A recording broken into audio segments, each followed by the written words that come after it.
And now tonight, an alarm bell about education in America. We showed you the stunning full-court press on education in China. Well, today, a new report card on America's school children looks at how far American children have come tonight and how far they have to go. Ron Claiborne reports. This nation's report card was not one that many parents would like to see brought home. The latest study showed many high school seniors are graduating unable to read at grade level. 1 in 4, in fact, cannot read at even the most basic level.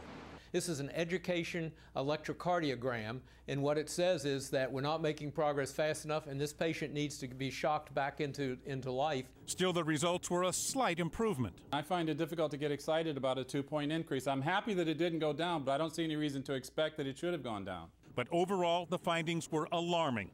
52,000 high school seniors nationwide took the reading exam last year. The average score was actually 2 points higher than 2005, but 4 points below 1992 levels, and math scores were also up slightly.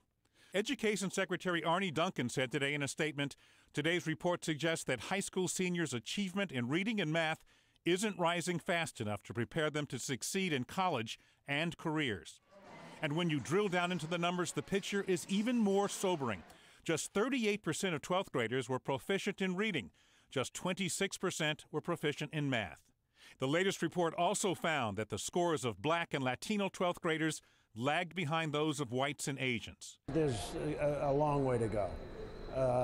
We've got, first of all, we have to worry about this gap, because even though some kids are performing well, whole groups of kids are not. Earlier this month, another report found that just 12% of African American boys in 4th grade were proficient in math or reading. That compared to 38% of their white counterparts proficient in reading and 44% in math. That gap is a big gap, and these recent numbers suggest that that gap has not changed. And the report suggests that what is needed is more intensive exposure to reading and writing. Students who regularly wrote long answers to questions about their reading in class scored much higher than those who didn't. Also, key education experts say continuing to teach reading well into middle and high school, Diane. And we just saw in China they go to school an average of 41 more days every year. And it's also how you spend that time, because there was an interesting finding in West Virginia. Students who read in class at least 20 minutes did much better on these tests than students who read less than 20 minutes, less than 5 minutes. So making the time count. Making it count, exactly. We got a status report on America's students today, a national report card on reading skills across the country, and it's barely a passing grade. The story from our education correspondent, Rahima Ellis. According to the nation's report card, students' overall academic achievement is stagnant. Some 340,000 students took the test known as the National Assessment of Educational Progress. While the results show encouraging progress in math, they also show over a 2-year period, 8th graders' reading scores and comprehension improved only slightly. What was the author's purpose for writing the story? 4th graders' scores were virtually unchanged. It means only 33% of 4th graders were proficient or better in reading, while just 32% of 8th graders were reading at grade level. The world is demanding more and more of our students, and we have to keep continuously improving. Another troubling point, the results show no change in the achievement gap. White 4th graders on average scored 230 on a 500-point scale.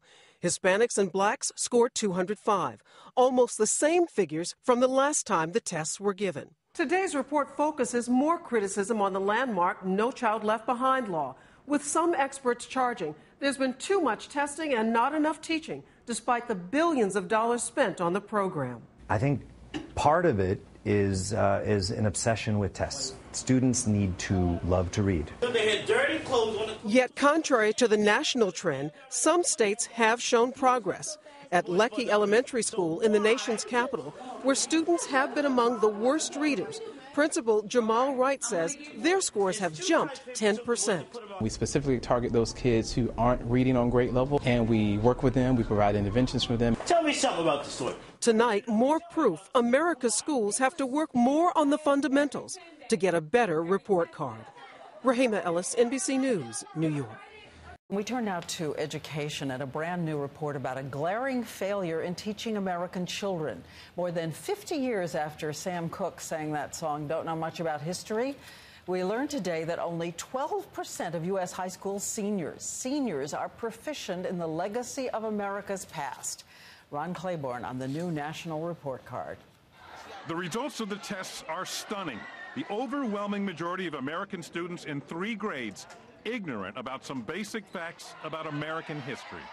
Most students, of course, successfully could recognize President Lincoln, but not everyone could name completely sort of 2 things that he was well known for. The test, known as the nation's report card, was given to over 32,000 4th, 8th, and 12th graders across America. Only 20% of 4th graders, 17% of 8th graders, and just 12% of high school seniors rated proficient in the subject. And most were baffled by a multiple choice question asking which document contains the basic rules that run the government. The answer, the Constitution. It was a question we found that stumped many adults we asked. No, it's not the Declaration of Independence. I do not know. Not sure. For the 12th graders, things weren't much better. Fewer than a quarter knew the basics of the Korean War, or that China was an ally of North Korea.